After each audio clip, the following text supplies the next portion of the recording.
Students, welcome back to my channel. कैसे हो आप सब? उम्मीद करती हूँ बेटा सभी अच्छे होंगे और अपना ख्याल भी रख रहे होंगे। तो बेटा आज हम करने जा रहे हैं अपनी वर्कशीट नंबर 55 विज्ञान सब्जेक्ट की है बेटा 9th क्लास के बच्चों के लिए 13 तारीख की है, जिसमें हम क्या करेंगे गुरुत्वाकर्षण चैप्टर से। आपका नया चैप्टर स्टार्ट हुआ है गुरुत्वाकर्षण, ठीक है। उसमें आज हम करेंगे मुक्त पतन। इससे पहले वाली वर्कशीट में हमने गुरुत्वाकर्षण का सार्वत्रिक नियम जाना था, ठीक है। तो जिज्ञासा दीदी, पृथ्वी पर ऊपर की ओर फेंकी गई वस्तु नीचे की ओर किस प्रकार आती है और क्यों आती है, वो ऊपर ही क्यों नहीं जाती? तो ये क्वेश्चन आ रहा है इसके ज्ञान के मन में, ठीक है। तो जिज्ञासा दीदी क्या बताती है? ज्ञान, कोई भी वस्तु जो पृथ्वी की सतह से ऊपर की ओर फेंकी जाती है वह एक ऊंचाई तक जाकर पृथ्वी की ओर गिरने लगती है, ठीक है। तो वो कुछ ऊंचाई तक जाती है बेटा, फिर क्या होती है? वो वापस से पृथ्वी पर आ जाती है। जब कोई वस्तु केवल पृथ्वी के गुरुत्वाकर्षण के प्रभाव से गिरती है तो इस प्रकार के पतन को मुक्त पतन कहते हैं, ठीक है। जब वो पृथ्वी की तरफ गिरती है तो उसको बोला जाता है मुक्त पतन। क्यों? मुक्त पतन के समय वस्तु की गति की दिशा तो समान रहती है, परंतु उसके वेग में लगातार वृद्धि होती रहती है, ठीक है। देखो, दिशा मतलब कि वो इस तरफ ही आती रहती है और कहीं नहीं जाती, सीधा नीचे आती है। लेकिन उसमें क्या होता है, उसकी जो वेग होती है वो लगातार वृद्धि होती रहती है, जिससे उसमें क्या आता है? त्वरण उत्पन्न होता है। हमेशा पता है बेटा, देखो जब भी कोई वस्तु गति करती है तो गति के कारण उसके अंदर कुछ वेग होता है, ठीक है। पहले वो 0 पर थी, फिर उसमें कुछ चाल आई, गति आई, वेग, और उस गति के कारण क्या होता है? वेग आया। अब वेग के कारण जब वेग बदलता रहता है तो उसमें क्या आती है? त्वरण आती है, ठीक है। मुक्त पतन के दौरान वस्तु द्वारा अनुभव किया गया त्वरण गुरुत्वीय त्वरण कहलाता है। इसे जी द्वारा दर्शाया जाता है और जी का मात्रक क्या होता है? मीटर पर सेकंड स्क्वायर, ठीक है। जी का त्वरण क्या होता है बेटा? मीटर पर सेकंड स्क्वायर। क्यों होता है? क्योंकि हमें पता है ये क्या है, एक तरीके की त्वरण है, और त्वरण में क्या होता है बेटा? मीटर पर सेकंड स्क्वायर आता है, क्योंकि वो क्या होती है? वेलोसिटी अपॉन में टाइम होती है, ठीक है। तो वेलोसिटी की क्या होती है? मीटर पर सेकंड, अपॉन में क्या है? सेकंड। तो ये क्या हो गया? मीटर पर सेकंड स्क्वायर। अब बेटा बात करते हैं जो पृथ्वी के गुरुत्वीय त्वरण के लिए समीकरण, मतलब इसको ज्ञात कैसे करेंगे कि कितना त्वरण आया होगा इसमें। तो माना कि किसी वस्तु, पिंड और पृथ्वी के द्रव्यमान क्रम से m और m है, ठीक है। क्योंकि बेटा क्या, एक तो ये बॉल है, एक पृथ्वी है, तो पृथ्वी और इसके बीच में क्या गुरुत्वाकर्षण बल है वो निकालना, उससे क्या एक्सेलरेशन आई है वो। तो इन दोनों के बीच में गुरुत्वाकर्षण बल को हम किससे दिखाएंगे? F से दिखाएंगे, ठीक है। इसका हमने m द्रव्यमान मान लिया और इसका हमने m मान लिया, ठीक है, छोटा। अब और इनके बीच की दूरी को हमने d बोला, दोनों के केंद्र से बीच की दूरी निकालेंगे, ठीक है। अब यदि पृथ्वी और उस वस्तु के बीच की दूरी d है तब गुरुत्वाकर्षण के सार्वत्रिक नियम से क्या हो जाएगा बेटा? F equal to G equal to M into M upon में डी की स्क्वायर। ये पहला समीकरण हो जाएगा, ओके। अब बेटा गति के दूसरे नियम से हम जानते हैं कि वस्तु पर लगाया गए बल का परिणाम उसके द्रव्यमान और त्वरण के गुणनफल के बराबर होता है। तो गति का जो दूसरा नियम आपने गति वाले चैप्टर में पढ़ा था, उससे हमने क्या समझा था? जो वस्तु पर लगता है बल, उसकी वजह से उस पर क्या परिणाम आता है? उसके द्रव्यमान, मतलब कि उसमें क्या चेंज आता है, वो किसके बराबर होता है? उसका जो द्रव्यमान होता है, और उसमें जो त्वरण आती है उसके गुणनफल के बराबर होता है। यानी कि क्या होएगा? मुक्त पतन के समय जो त्वरण हुई थी उसको हमने ए को जी माना था, ठीक है। तो अब ये क्या हो जाएगा? पूरा बल F equal to M G के बराबर आ जाएगा, ठीक है। अब इन दोनों समीकरण में देखो, यहाँ भी क्या F है और यहाँ भी F है, तो इन दोनों F में गुना करोगे तो क्या आएगा? इन दोनों को हम बराबर रख सकते हैं, क्योंकि ये भी क्या था? F था और ये भी F है, तो हम इन दोनों वैल्यू को इक्वल रख देंगे। तो हमने रख दी। अब यहाँ पर देखो, ये स्मॉल m इससे कट जाएगा, क्योंकि एक ही वस्तु का द्रव्यमान है तो बराबर होगा, तो कट गया। अब क्या बचा?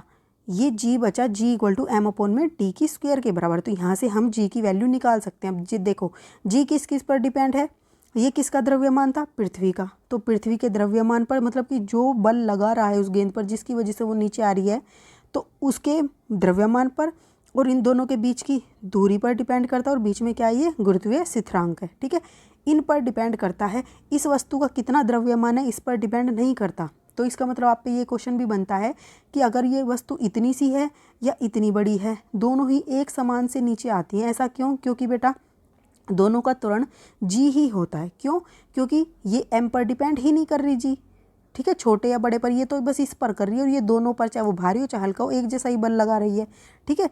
तो इस वजह से जी क्या है? दोनों का हमेशा बराबर रहता है, ठीक है। ये क्वेश्चन बनता है बेटा, इंपॉर्टेंट है। यदि वस्तु पृथ्वी की सतह पर अथवा उसके बहुत निकट है तो दूरी d पृथ्वी की त्रिज्या r के बराबर होगी, तब गुरुत्वाकर्षण बल के कारण त्वरण होगा, ठीक है। अब देखो बेटा, यदि पृथ्वी ये है, अभी हमने बोला कि अगर वो काफ़ी दूरी पर है तो हम वो डिस्टेंस को लेते हैं। लेकिन अगर वो पृथ्वी के इतने निकट है कि जो ये इसकी त्रिज्या है इसके मुकाबले कुछ नहीं है। जैसे आप दुकान पे जाते हो, 500 रुपये का सामान हो या 501 का हो, तो दुकानदार आपसे 500 रुपये ले लेता है, 501 नहीं लेता, वो एक को गिनता ही नहीं है, क्योंकि वो 500 ज़्यादा अमाउंट है, एक उसके आगे कुछ भी नहीं है। ऐसे ही ये दूरी क्या है बेटा, बहुत ज़्यादा, और ये उसके आगे कुछ भी नहीं है, तो हम इसको नेगलेक्ट कर देते हैं। ठीक है, तो हम r के बराबर मान लेते हैं। तो अगर ऐसा है, वस्तु जो है इसके बहुत ज़्यादा निकट होती है, तो हम d की जो दूरी है उसको r के बराबर मान लेते हैं कि पृथ्वी की त्रिज्या के। तो तब हमारा g क्या आएगा बेटा, g = m/r²। इसके बराबर आ जाता है हमारा त्वरण किसी भी वस्तु पर लगा हुआ। ओके, अब बेटा यहाँ पर एक और चीज़ दिखाई गई है, पृथ्वी एक समान रूप से गोलाकार नहीं। अब बेटा पृथ्वी क्या एक समान रूप से गोलाकार नहीं है, वो कुछ इस तरीके की है। ठीक है, इसलिए इसकी त्रिज्या भी ध्रुवों से विषुवत वृत्तों की ओर जाते हुए बढ़ती है। देखो ये होते हैं इसके ध्रुव, ठीक है, और ये होते हैं इसके विषुवत वृत्त। ठीक है, विषुवत वृत्तों की ओर जाते हुए मतलब कि यहाँ से इस तरफ जाती है, तो क्या होता है बेटा, वो बढ़ जाती है। ठीक है, घट जाती है। यहाँ से इधर जाएगी तो देखो बेटा क्या होगी, बढ़ेगी। वो कैसे, हम देखेंगे। इसके परिणाम स्वरूप जी का मान ध्रुव पर विषुवत वृत्तों से अधिक हो जाता है। ठीक है, तो ध्रुव पर अलग ज़्यादा हो जाता है, क्योंकि इसकी जो क्या हो रही है, दूरी कम होती जा रही है। देखो कैसे, तो ये पृथ्वी कुछ इस तरीके की होती है बेटा। अब तुम यहाँ पर देखो, ये दूरी बहुत ज़्यादा है इसके केंद्र से, और ये दूरी बहुत कम है। इन दोनों में ये वाली बड़ी है। ठीक है, तो अब तुम जी वाले में देखो बेटा क्या हो रहा है, दूरी अगर क्या होगी, इसके उल्टी है। अगर दूरी बढ़ेगी तो ये घटेगा, और ये घटेगा तो ये बढ़ेगा, उल्टा होना है। तो देखो इधर दूरी ज़्यादा है तो इधर क्या होगा, जी कम होगा।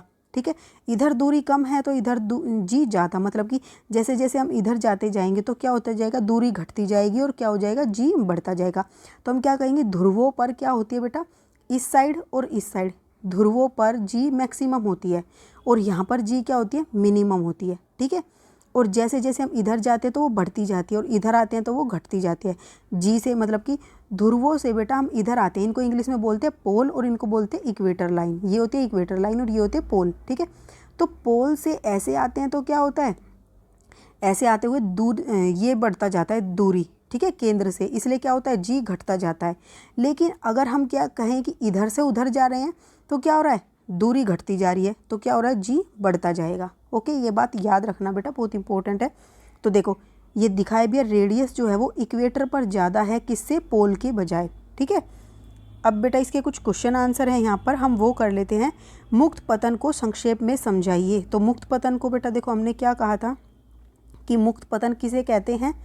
तो बेटा देखो मुक्त पतन ये था, यहाँ पे हमने कहा था कि जब कोई वस्तु पृथ्वी के गुरुत्वाकर्षण प्रभाव से गिरती है तो इस प्रकार के पतन को मुक्त पतन कहते हैं।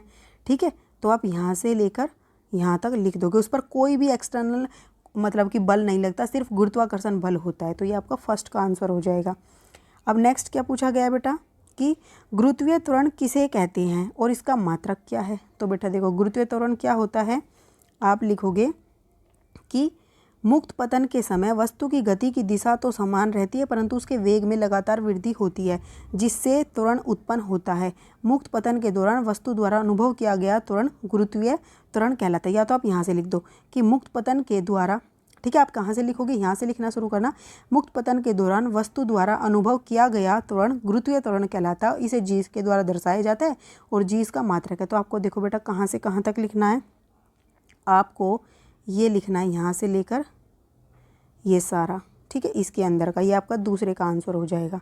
ओके, अब नेक्स्ट क्वेश्चन क्या है बेटा आपका कि जी का मान ज्ञात करने का सूत्र परिकलित कीजिए। तो बेटा देखो जी का मान ज्ञात करने वाला सूत्र आप ऐसे निकालोगे, आप ये सारा कर देना। ठीक है, ये सारा फॉर्मूला आपको यहाँ तक जी की वैल्यू तक निकालने तक बताना है, यहाँ तक बता देना। नेक्स्ट क्वेश्चन क्या है बेटा कि जी का मान पृथ्वी से विषुवत वृत्तों की अपेक्षा ध्रुवों पर अधिक क्यों होता है। तो बेटा क्या बताओगे, आप इसमें लिखोगे क्योंकि, इसमें लिखोगे क्योंकि विषुवत वृत्तों की अपेक्षा ध्रुवों पर अधिक क्यों होता है, क्योंकि विषुवत वृत्तों की दूरी